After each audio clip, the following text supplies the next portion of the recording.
Ashok Sandhu et je suis courtier immobilier avec la Lepage Tradition. Et aujourd'hui, je rencontre Mazuolo, qui est un artiste entrepreneur. Mazuolo, dis-moi s'il te plaît, c'est quoi un artiste entrepreneur? Ben, d'abord, d'ailleurs, je veux te remercier de me recevoir et de m'accorder ma première entrevue. Puis, sans le savoir, tu me poses une super bonne question. Qu'est-ce qu'un artiste entrepreneur? Exact. Je vais te donner une réponse simple. Un artiste entrepreneur, c'est un artiste qui gère lui-même sa carrière. C'est-à-dire qu'il fait sa gestion, son administration, ses ventes, sa service aux clients, sa promotion, tout son marketing, toute son image de marque, c'est lui qui s'occupe de ça. C'est simple que ça. Pourquoi on n'entend pas ça plus souvent, le terme artiste entrepreneur? Ben, au Québec, puis sûrement à beaucoup d'autres endroits, c'est qu'on associe beaucoup l'artiste à l'artiste marginal,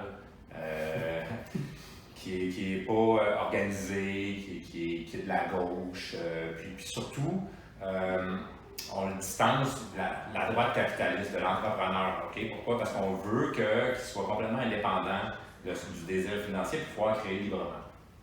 Être un artiste. Fait que tu comprends qu'il y a comme une opposition entre les deux concepts, entre artiste puis entrepreneur. Oui, je comprends. Moi, ma vision, c'est que oui, c'est correct qu'un artiste tend vers la gauche, OK? Puis plus qu'il va être au centre, c'est qu'il va chercher la sécurité, qu'il va chercher à reproduire, puis il va avoir un pattern qui va être récurrent. Puis ça va se rapprocher de l'artisanat. OK. Puis plus qu'il va s'éloigner, plus qu'il va devenir exclusif, qu'il va chercher à faire quelque chose de nouveau, à offrir quelque chose de nouveau. OK. Par exemple, Vincent Van Gogh, lui, il est réputé d'avoir vendu qu'une seule toile de son vivant. C'est-à-dire qu'il est arrivé avec une offre qui dépassait ce que les gens étaient capables de recevoir à ce moment-là, mais visiblement, il avait visé juste parce que c'est un des grands artistes. Okay? Puis, rendu à l'extrême, l'artiste cherche quelque chose d'unique, d'exclusif. Hein? Exact. De l'autre côté, l'entrepreneur de la droite, même chose, on a tendance à dire, lui, l'entrepreneur, ce qu'il va faire, c'est qu'il va en faire beaucoup. Pour chercher le profit. Pour chercher plus de profit. Puis c'est une partie de la réponse. Puis un entrepreneur, même affaire, s'il cherche à jouer safe, il va faire quelque chose que quelqu'un fait déjà, puis il va faire copier-coller, puis il va livrer sur le volume. Exactement. C'est le concept de l'offre et la demande. Fait qu'il il va répondre à une demande, puis il va en donner beaucoup, puis il va faire son argent comme ça. Fait que oui, dans cette vision-là, si on associe l'artiste à l'entrepreneur, il y a une opposition qui ne fonctionne pas. Mais si on pousse le concept un petit peu plus loin, c'est que l'entrepreneur peut chercher à monter son volume, mais ce qu'il peut faire aussi, c'est chercher l'exclusivité. C'est-à-dire arriver sur le marché avec un produit que personne offre. OK. C'est justement ça que j'avais comme question quand on s'est parlé. Je t'ai suivi beaucoup sur Instagram et Facebook. Et je vois que Mazuolo Arte Exclusiva. Oui. Donc, tu parles d'art exclusif. Oui. J'aimerais savoir, c'est quoi tu fais de si différent que ça, les autres? Ben, c'est ça. J'ai mon côté artiste qui est très développé, qui cherche à faire quelque chose de nouveau. OK. Puis j'ai mon côté entrepreneur qui cherche également à offrir un produit qui est exclusif. OK. Fait qu'au lieu d'avoir une vision linéaire, que ces deux facettes-là s'éloignent, moi j'ai une vision qui est très sphérique, c'est-à-dire que s'éloigne pour mieux se rejoindre en haut, pour être capable d'aller offrir un produit qui est complètement unique. Okay? Puis c'est de là qu'est né mon concept d'arte exclusiva.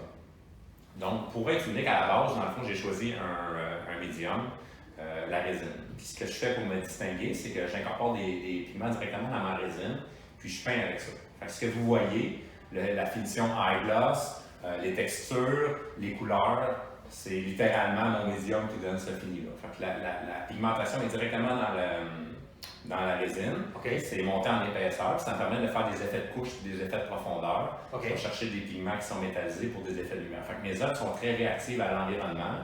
Puis dépendamment du moment de la journée qu'on va l'observer, en fonction des éclairages, l'œuvre va évoluer. Okay? Puis ce que je fais, je vais faire des insertions d'or 24 carats, je vais faire des insertions de cristaux Swarovski, de pierre, pour donner des textures. Ah ouais? Puis je travaille toujours avec une finition très très impeccable. Fait que j'ai poussé l'exercice encore plus loin. Je me suis rendu compte qu'il n'y avait pas beaucoup d'offres dans le grand format. Fait que ça a été un de mes défis techniques, dans le fond, de pouvoir grandir mes formats tout en maintenant un poids qui est quand même raisonnable. Puis j'ai développé un système de cadrage d'aluminium que j'installe avant de faire l'œuvre. Je la monte sans soudure, je fais ma finition de mon cadrage, puis ça vient servir de réceptacle à mon œuvre d'art. Puis je l'utilise comme cale de coulage, puis j'exécute mon œuvre directement dans ma cale de coulage. Fait qu'une fois que l'œuvre est terminée, le cadre est fini avec son cadrage qui est intégré. Ça donne une super belle finition. Ce concept-là que j'ai développé me permet d'aller dans le grand, le très très grand format. Pas plus tard que la semaine dernière, j'ai terminé une toile de 5 pieds de haut par 10 pieds de large pour un poids d'environ 120 livres. Fait que le défi technique est vraiment très très intéressant. Il n'y a pas beaucoup d'offres sur le marché, c'est très très exclusif. Insertion d'or 24 carats, Swarovski, la totale. OK? Puis je vais venir installer ça avec des supports haut de gamme qui viennent séparer l'œuvre du mur pour que le cadre soit distancé du mur, un peu comme on ferait avec un téléviseur à écran plat. Et le but de distancer du mur, c'est... Que ça soit très dégagé. Okay? C'est très propre, ça fait un fini très très épuré. Okay? Puis, ça c'est dans ma collection Risen Art. J'ai également une deuxième collection qui est ma collection Sculptura, que je pousse l'exercice encore plus loin. C'est que je viens incorporer des éléments de sculpture qui sont plus figuratifs. Puis il y a une fusion entre le monde figuratif de la sculpture et de ce qui est beaucoup plus abstrait de ma technique que j'utilise par coulage. Puis ces deux œuvres-là viennent se fusionner ensemble vraiment pour des œuvres très, très, très distinguées et exclusives. Ça doit être beau. C'est très beau. Je l'espère. Oui. J'aimerais savoir le nom Masuolo. Ben, ça vient de où? Oui, il y a beaucoup de monde qui me pose la question. Masuolo, c'est quoi? C'est Masuolo. Je suis pas italien, mais ma femme est italienne. Puis quand le concept Arte Exclusiva est né dans mon esprit, je savais que je voulais faire du haut de gamme puis de l'exclusif. OK, ça c'était clair dans ma tête. OK. Puis, l'entrepreneur en moi savait déjà qu'il fallait qu'il attaque le brand de mes œuvres. Il fallait que je trouve un nom d'artiste qui était distinctif, puis que visuellement que les gens allaient se retenir. Fait que Masuolo, c'est un nom qui est facile à retenir. C'est un Maz avec un double Z, puis ça finit au lot comme 2 yeux puis un nez. Puis qu'est-ce que ça veut dire Masuolo? Ça veut dire maillet. Maillet qui est un des 2 outils de la sculpture. Parce que c'est là que ça a commencé toute ma démarche artistique, c'est avec la sculpture. C'est par là que j'ai commencé par la sculpture. Sculpture sur bois. Le maillet qui est un outil de travail. Fait que j'ai tout bâti ma signature visuelle alentour de ce nom d'artiste-là, ce pseudonyme-là que je me suis approprié. Parfait. Masuolo, tu as une accession fulgurante. Dans les derniers mois, je t'ai suivi sur les réseaux sociaux et j'aimerais ça que tu nous parles un peu de ton cheminement, s'il te plaît. Bien, absolument. À la sortie du secondaire, j'ai fait des DEP. Un DEP en ébénisterie, dans lequel j'ai appris beaucoup le travail du bois et la sculpture sur bois. Puis ensuite de ça, j'ai fait un DEP en finition de meubles. J'ai appris les systèmes de finition, j'ai appris les systèmes de couleurs, les agencements. Puis j'ai travaillé un petit peu dans le domaine. Ça ne m'a pas touché parce que je m'éloignais beaucoup de la création une fois sur le marché de l'emploi. Puis c'était beaucoup de la production. Beaucoup de séries, l'assemblage. Je me suis détaché très rapidement de ça. Je me suis réorienté, puis j'ai fait carrière dans le domaine public. OK. Puis c'est ça. J'ai encore une super belle carrière parallèle que j'adore. Par contre, après 12 ans, j'avais cette flamme-là dans moi qui était encore là, puis qui avait besoin de sortir, puis de plus en plus, quand on travaille dans la fonction publique, c'est très restreint, on sait qu'est-ce qu'on fait, on sait qu'est-ce qu'on a à faire, mais il n'y a pas beaucoup de liberté. Exact. J'avais on peut appeler ça une frustration qui grandissait en dedans de moi, un besoin de création qui grandissait, qui n'avait jamais été vraiment éteint, mais avec le temps, ça devenait clair que je voulais faire quelque chose. Fait que ça a commencé comme ça. Je savais déjà que je voulais aller, comme j'ai dit tantôt, je savais déjà que je voulais aller dans le haut de gamme puis dans le exclusif. Fait que ça, c'était clair pour moi. Puis quand j'ai commencé, j'ai tout de suite attaqué des défis de taille. Puis je me suis enligné sur la résine parce que je savais que c'était difficile. mais je sentais que j'avais les ressources pour le faire avec tout mon background d'ébéniste finisseur. Fait que j'ai commencé par essai-erreur parce que il n'y a personne qui fait ça. C'est ça, et j'en ai pas vu comme ça ici, dans la région au Québec. Donc, c'est sûr que. Même au niveau mondial, c'est super rare. Puis. T'étais un des premiers. Je suis un des pionniers dans ce médium-là, vraiment, avec lequel j'utilise pour peindre. Il y avait personne que je pouvais me tourner pour aller chercher de l'information puis avoir des réponses. Il fallait que j'aille par essai-erreur. C'est toute cette approche par résolution de problèmes qui a formé ma démarche artistique. Fait que chaque problème que je rencontrais était une motivation à continuer à pousser. Puis je savais que plus c'était difficile, puis plus que je trouvais les réponses à ces difficultés-là, plus je me rapprochais de mon désir de créer quelque chose d'exclusif. Ça a été beaucoup ma motivation. Puis Dieu sait que j'en ai eu beaucoup de problèmes. C'est incroyable, tout l'investissement en temps, puis en argent, en essai-erreur que j'ai fait pour pouvoir arriver au produit qui continue à évoluer. Là. Mon produit est en constante évolution. Et tu n'avais pas de mentor? Non, ben j'avais des ressources dans la résine, des ressources dans l'art, mais dans ce que je m'en allais, j'avais personne. La façon que je travaille la résine, mais moi, c'est que dans le fond, je travaille les propriétés de la résine. Je n'essaie pas d'avoir un fini parfait, je travaille avec les imperfections, puis certaines imperfections qui sont considérées comme une imperfection dans le domaine du plancher ou des revêtements. Moi, je vais l'utiliser à mon avantage, puis je vais aller chercher de la texture et des effets avec ça. Qui donne de la valeur. Ben oui, c'est ça. Ben exactement. On veut pas on fait pas du copier-coller, on fait quelque chose qui est unique. C'est une matière qui est très réactive. Puis moi, comme artiste, je dois être réactif à ma matière. C'est-à-dire que je pars avec une idée d'où c'est que je m'en vais, mais ce que la matière me donne, c'est pas tout le temps qu'est-ce que j'ai en tête. Puis je dois être capable de répondre à la réaction de la matière pour pouvoir continuer à faire évoluer mon art. Puis de me détacher de mon image première. C'est tout là.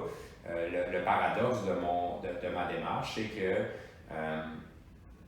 il y a un grand technicien en moi qui organise mon travail parce que la résine, c'est un thermodurcisseur qui fonctionne par queue. C'est un mélange de deux composantes. Puis une fois que les deux composantes sont mélangées, le timer est parti.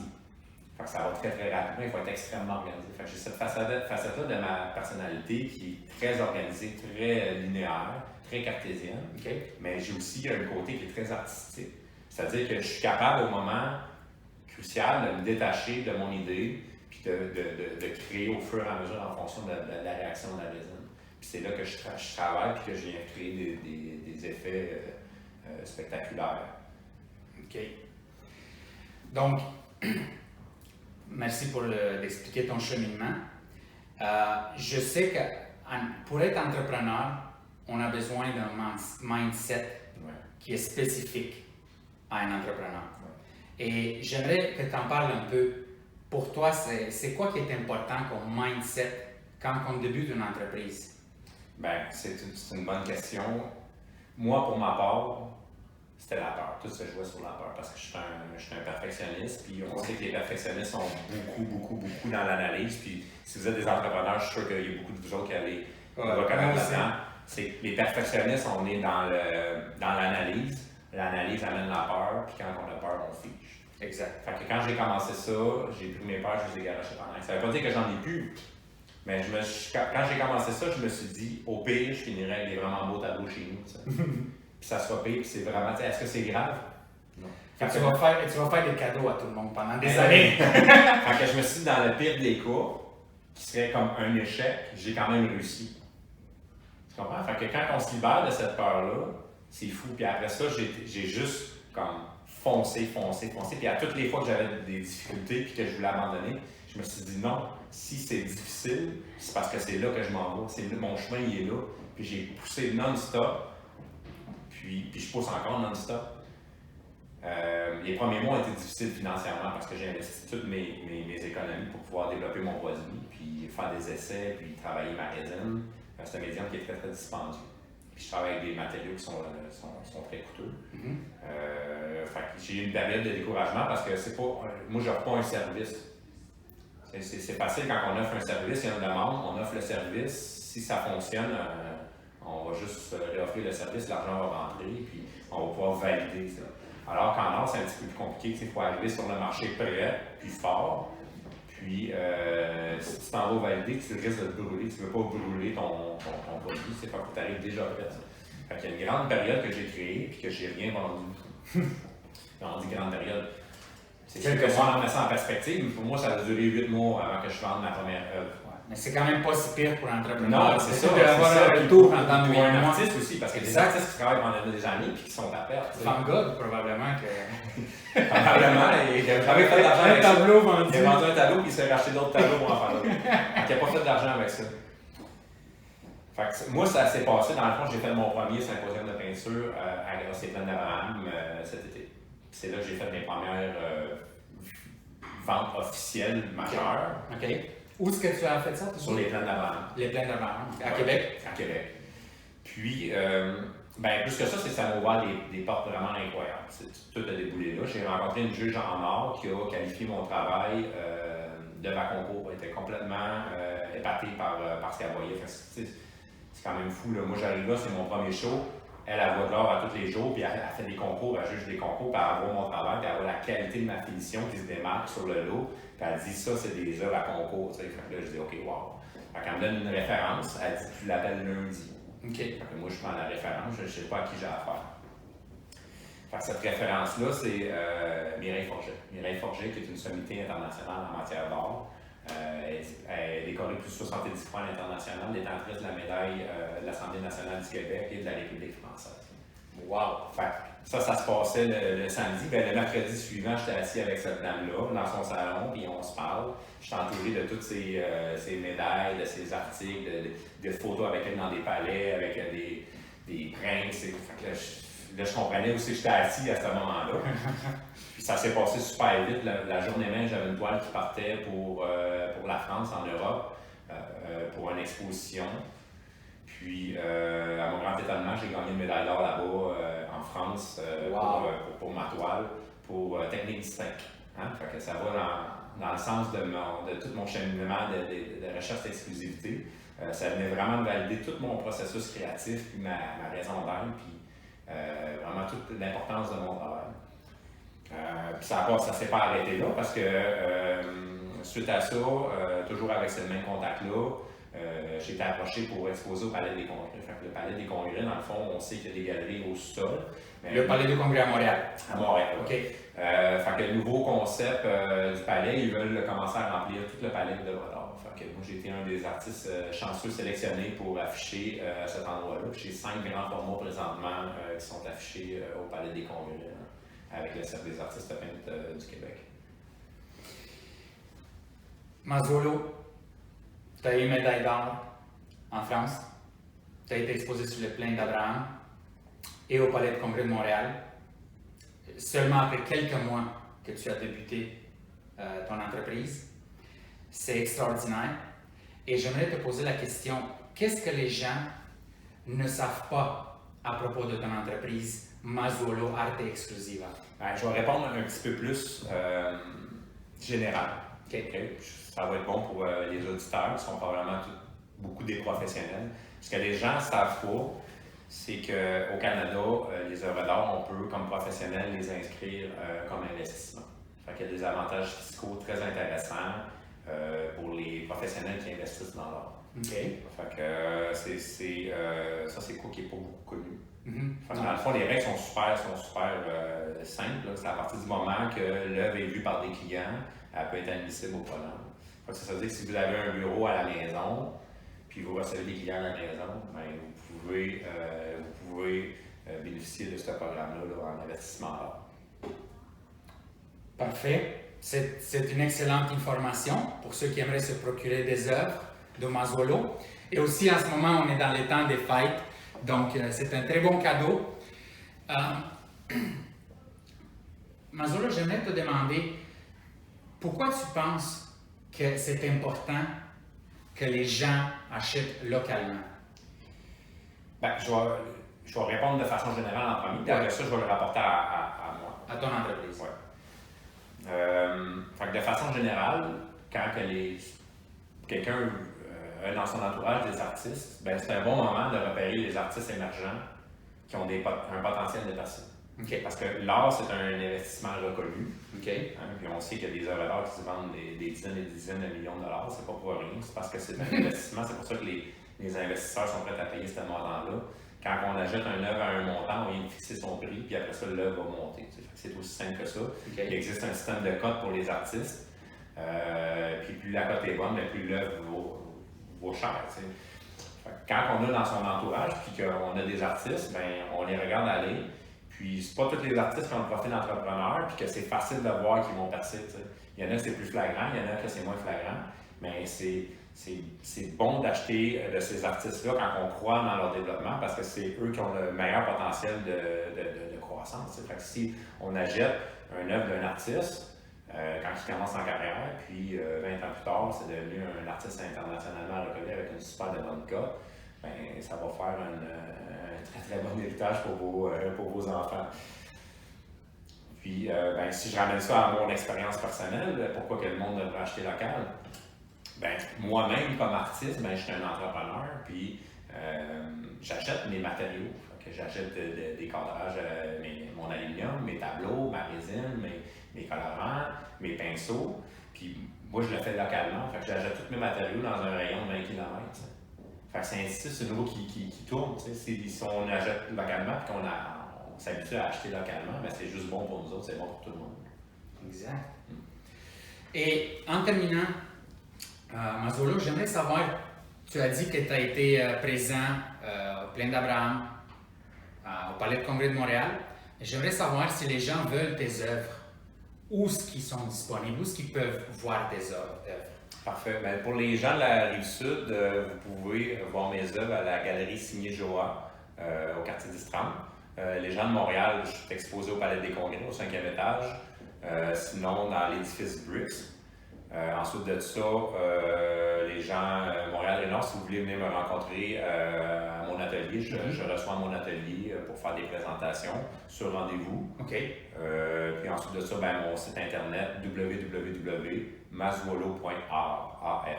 OK. Et tu es sur les réseaux sociaux parce oui, que c'est là absolument. que je te suis, Instagram, Facebook. Instagram, Facebook, même chose. Fait que le site web, Instagram, Facebook, super simple, c'est mazuolo.art. Perfect. Et donc, tous les détails vont être dans la description sur l'article. Mon nom est Dragos Ruxandou, je suis courtier immobilier avec Royal Lepage et j'aimerais beaucoup te remercier, Mazuolo, et de m'avoir accordé ta première entrevue. Et je te souhaite beaucoup de succès